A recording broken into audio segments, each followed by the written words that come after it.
RS brothers లో ఆషాఢం KG sale మళ్ళీ మొదలైంది. మరెన్నో క్రేజీ ఆఫర్స్ లు ఖైదీ చేయండి ఆర్ఎస్ బ్రదర్స్.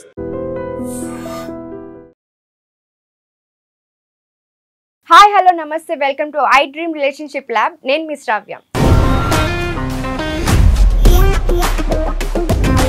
ఇప్పుడు ప్రతి ఒక్కరు ఆడవాళ్ళు ఏదో ఒక ప్రాబ్లంలో ఉన్నప్పుడు మేము వస్తాం, మేము హెల్ప్ చేస్తామని ఒకరు వస్తారు. కానీ వాళ్ళ బిహేవియర్ ఎలా ఉంటుంది, ఏదో ఒకటి ఆశించి వస్తారు. కానీ వాళ్ళ బిహేవియర్ ఎలా ఉంటుంది, వాళ్ళ నుంచి ఎలా తప్పించుకోవాలి, వీటన్నిటిని గురించి డిస్కస్ చేయడానికి మనతో పాటు ఉన్నారు motivational speaker and language trainer Vijay బంగారు గారు. నమస్తే అమ్మా. నమస్తే. ఎలా ఉన్నారు? బాగున్నాను శ్రావ్య, మీరు బాగున్నారా? బాగున్నామమ్మా. సో ఆడవాళ్ళు ప్రాబ్లమ్స్ లో ఉంటారు, మేము వచ్చి హెల్ప్ చేస్తామంటారు, బానే ఉంటారు, కొద్ది రోజులు బాగానే మాట్లాడుతూ ఉంటారు, తర్వాత వాళ్ళ ఉద్దేశం వేరే ఉంటుంది. అది కొంతకాలం తర్వాత బయట పెడతారు. కానీ ఆ బిహేవియర్ నుంచి మనం ఎట్లా తప్పించుకోవాలి, అసలు వాళ్ళ బిహేవియర్ ఎలా ఉంటుంది, ప్యాటర్న్ ఎలా ఉంటుంది, ఒకసారి చెప్తారా అమ్మా? ఆడవాళ్ళు ఒంటరిగా, అంతే కదా? అంతే అమ్మా, అంతే. సో ఈ ఆడవాళ్ళు ఒంటరిగా ఉండడము అనేది మళ్ళీ ఏంటంటే విధివశాత్తు భర్త చనిపోతేనో, లేకపోతే ఇద్దరికి మనస్పర్ధలు వచ్చి విడిపోతేనే, లేకపోతే అనారోగ్య కారణాల వల్ల అతను అంటే బయటికి రాలేని పరిస్థితి ఉన్నప్పుడు ఈ కాలంలో ఆడది కంపల్సరీగా ఆడవాళ్ళు బయటికి రావాలి. ఎందుకంటే వాళ్ళ సర్వైవల్ అనేది చాలా ముఖ్యం. ఇంట్లో ఫ్యామిలీ ఉంటుంది, భర్తను చూసుకోవాలి. ఒకవేళ భర్త లేకపోతే తనకు తాను బతకాలి. ఒకవేళ పిల్లలు ఉంటే పిల్లల్ని చూసుకోవాలి. వీటన్నిటికీ ఏం చేయాలి, ఏంటంటే బయటికి రావాల్సిందే, తప్పదు. ఇది ఎవరికి జరుగుతుందంటే శ్రావ్య, ఓన్లీ ఈ మధ్యతరగతి వాళ్ళు, కొంచెం అబోవ్ మిడిల్ క్లాస్ వాళ్ళకే. హై ఫ్యామిలీకి ఏముండవు, భర్త ఉన్నా లేకపోయినా జరిగిపోతుంది. చుట్టూ నౌకర్లు చాకర్లు ఉంటారు, ఆస్తులు పాస్తులు ఉంటాయి. వాళ్ళు ఏ కిట్టి పార్టీలతోనో లేకపోతే ఇంకొక హైఫై జీవితం గడుపుతూ క్లబ్లకు వెళ్తూ ఇంకొక గడుపుతారు. సో వాళ్ళకేం ప్రాబ్లం లేదు. ఎందుకంటే వాళ్ళు డబ్బులు సంపాదించి ఇవాళ నేను ఉప్పు పప్పులు కొనాలి, ఇంటికి అద్దెలు కట్టాలి అనేది ఉండదు వాళ్ళకి. వాళ్ళకి ఏంటంటే ఓన్లీ టైం పాస్. సో ఆ టైం పాస్ కోసము వాళ్ళు ఇండిపెండెంట్గా ఉంటారు. వాళ్ళకు నేనున్నాను చేసే చుట్టుపక్కల ఉంటారు, ఎందుకంటే వాళ్ళ ఆస్తి పాస్తులను చూసి కదా. కానీ మనం అనుకున్నది ఏంటంటే ఒక మధ్యతరగతి స్త్రీ అంటే ఎటువంటి కారణాల వల్ల తను ఒంటరిగా ఉండాల్సి వస్తే బయటికి వెళ్ళి కంపల్సరీగా తన ఫ్యామిలీ కోసం తను కష్టపడి సంపాదించాల్సిన అవసరం ఉన్నది. ఎందుకంటే తన ఫ్యామిలీని తనను తాను పోషించుకోవడానికి కంపల్సరీగా ఉండాలి, తనని తాను కాపాడుకోవాలి, ఫ్యామిలీని కాపాడుకోవాలి. సో అలాంటప్పుడు ఏంటంటే కంపల్సరీగా బయటికి వెళ్ళాల్సి వస్తుంది.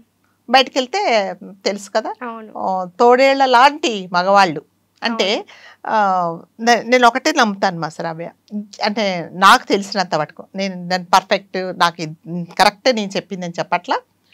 ఏ మగవాడు కూడా ఏ ఆడదానికి ఎటువంటి సెల్ఫిష్నెస్ లేకుండా, ఎటువంటి స్వార్థం లేకుండా ఒక హెల్ప్ చేశాడు అంటే అతడికి నిజంగా మనం దండం పెట్టాలి. చెప్తున్నా, దేవుడే అలాంటి వాడు, నిజంగా దేవుడే అలాంటి వాళ్ళు ఉంటే కదా.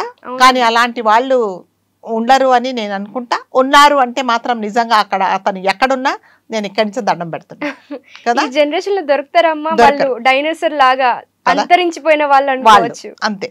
సో ఈ సమాజంలో స్త్రీ బయటికి వచ్చింది అంటే మగవాళ్ళు, ఆడవాళ్ళది ఇంకా అది వేరే ఇంకొక ఎపిసోడ్ చేయాల్సిందే. ఆడవాళ్ళు ఎలా వీళ్ళ గురించి మాట్లాడతారు, వాళ్ళ ఆడవాళ్ళు అయినా సాటి ఆడదాని గురించి ఎలా మాట్లాడతారని దట్ ఈస్ నెక్స్ట్ ఎపిసోడ్లో మాట్లాడుకుందాం. ఇప్పుడు ఓన్లీ మగవాళ్ళే. ఒక మగవాడు ఆడదానికి హెల్ప్ చేస్తున్నాడు. సపోజ్ ఒక ఆఫీస్ ఉందండి, ఆఫీస్లో ఆ అమ్మాయి జాబ్ చేస్తుంది, చక్కటి ఏజ్లో ఉంది, చూడడానికి చక్కగా ఉంది. మరి 60 ఏళ్ళలో ఇంకా 2 సంవత్సరాలు రిటైర్ అయిపోయిన వాళ్ళని ఎవడే హెల్ప్ చేయడు. ఏదో పాపం విధివశాత్తు హస్బెండ్ చనిపోతే ఇంకా 10 సంవత్సరాలు అదేంటి సర్వీస్ ఉంటే ఆవిడకి ఉద్యోగం ఇచ్చారే అనుకోండి, ఒకవేళ ఆవిడకి ఎవ్వరు ఏం హెల్ప్ చేయరు కదా. ఎవరు ఎలాంటి వాళ్ళకి హెల్ప్ చేస్తారు? చక్కగా అంటే యవ్వనంలో ఉండి, సో ఈవిడికి ఎవరు వెనక ముందు లేదు, సో మనము గాలం వేస్తే మన గాలంలో ఈ చేప పడుతుంది అనుకున్న వాళ్ళు అనుకుంటేనే మగవాళ్ళు హెల్ప్ చేస్తారు.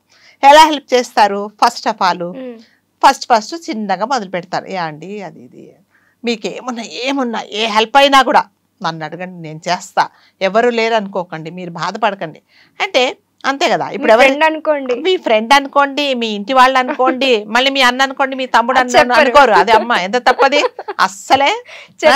నాకు అమ్మ వచ్చి నేను రాఖీ కట్టు, నాకు రాఖీ కట్టు అలా అంటే అసలు గొడవలే ఉండవు. గొడవ ఎక్కడి నుంచి వస్తుంది? ఫ్రెండ్ అనుకోండి.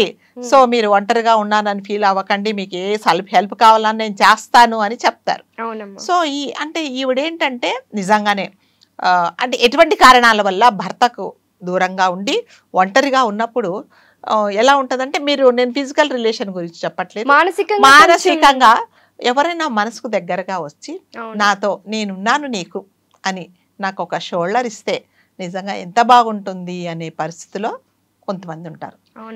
కొంతమంది ఉన్న బ్యాడ్ ఎక్స్పీరియన్స్, ఈ మగవాళ్ళ బాధ నాకొద్దు, జీవితంలో వద్దురా బాబు, హాయిగా నేను ఉంటాను, నా ఇష్టం ఉంటే తింటా, లేకపోతే లేదు, నాకు నా కూతురో కొడుకో నేను చూసుకుంటాను, ఎవరు లేకుండా హాయిగా ఉంటాను అనే వాళ్ళు వేరే.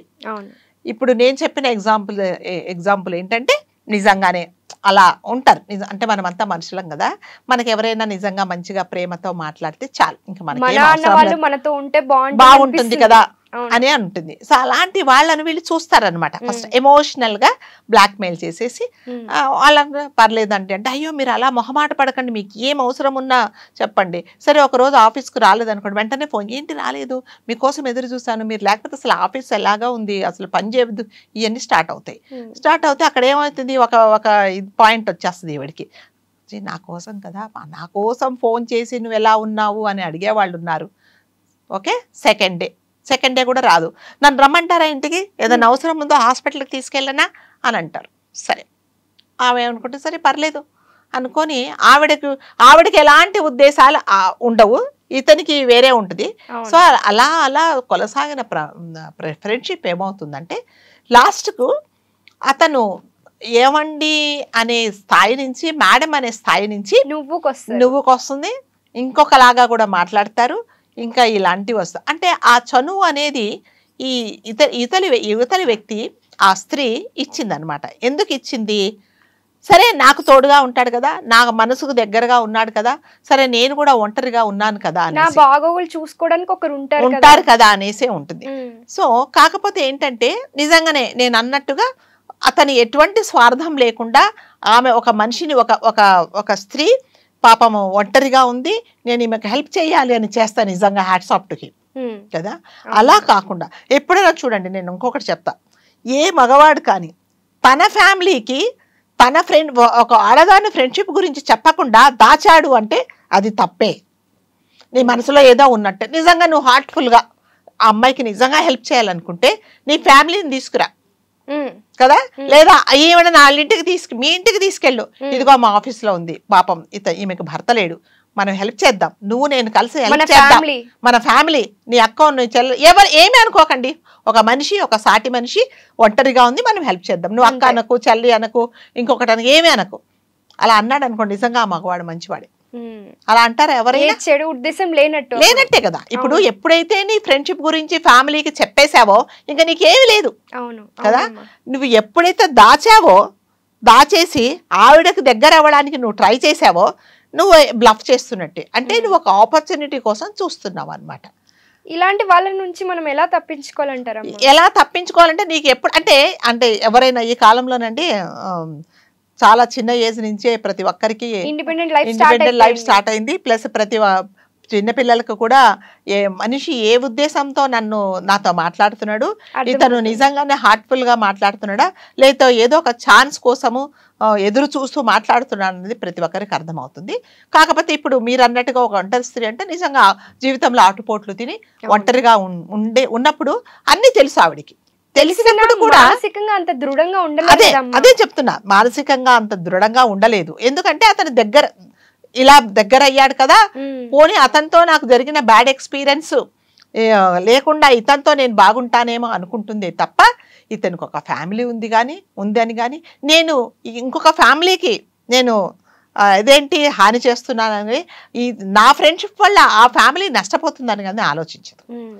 అంటే ఇలాంటివన్నీ ఏమిటంటే లాస్ట్కి ఏమవుతుందంటే మళ్ళీ గొడవలు, అక్కడ గొడవ ఇక్కడ గొడవ. కాబట్టి ఈ ఫస్ట్ ఆఫ్ ఆల్ మనం ఈ స్త్రీ ఎవరైతే లేడీ ఉందో ఆవిడ తెలుసుకోవాల్సింది ఏంటంటే అసలు అతడు నా దగ్గరికి ఏ ఉద్దేశంతో వస్తున్నాడు, నిజంగా అతనికి అంటే నీకు ఓన్లీ అతని ఫ్రెండ్షిప్పే కావాలి, ఇంకా మిగతా ఎలాంటి రిలేషన్ అంటే ఫిజికల్ రిలేషన్ నాకు అవసరం లేనప్పుడు నువ్వు ఖచ్చితంగా చెప్పాలి కదా, బాబు ఇది నా మానసిక పరిస్థితి, ఇది నాకు ఓన్లీ ఒక మనిషి సహాయమే కావాలి తప్ప నాకు ఎటువంటి రిలేషన్షిప్ నీతో అవసరం లేదు అన్నప్పుడు నిజంగా అతను పర్వాలేదు అన్నాడు అనుకోండి, మళ్ళీ హ్యాట్స్ ఆఫ్ కదా. లేదండి నాకు అలాంటి ఉద్దేశాలు ఏమి లేదు, మీరు ఒంటరిగా ఉన్నారనే అదొక నెపంతోనే నేను మీ దగ్గరికి వచ్చి సహాయం చేస్తున్నాను, కానీ మీరు అనుకున్న నాకు అలాంటి ఉద్దేశం లేదు, నాకు ఒక ఫ్యామిలీ ఉంది, నాకు పిల్లలు ఉన్నారు, నాకు భార్య ఉంది, నా సంసారం నాకున్నది అన్నాడు అనుకోండి, కంటిన్యూ చేయొచ్చు. ఎప్పుడైతే ఇతను వేరే ఉద్దేశంతో ఉండి ఇంకా చిన్నగా ఎలా స్టార్ట్ అవుతుందంటే, సరే నువ్వు రాకపోతే పర్లేదు, నువ్వు ఇంట్లోనే ఉండు, నేను వస్తా అనడము. ఆ ఇంటికి వచ్చిన తర్వాత ఇంకా మీకు తెలుసు కదా ఎలాంటివి జరుగుతాయి. దాని తర్వాత ఏమవుతుందంటే ఇతను అంటే ఈవిడ ఎలా అట్రాక్ట్ అయిపోతుందంటే, ఇంకా నువ్వు లేకపోతే నేను ఉండలేను, నీ సంసారం నీ ఫ్యామిలీ నువ్వు ఏమన్నా చేసుకో, నువ్వు నా దగ్గరికి వచ్చేయి అన్నట్టుగా ఉంటుంది.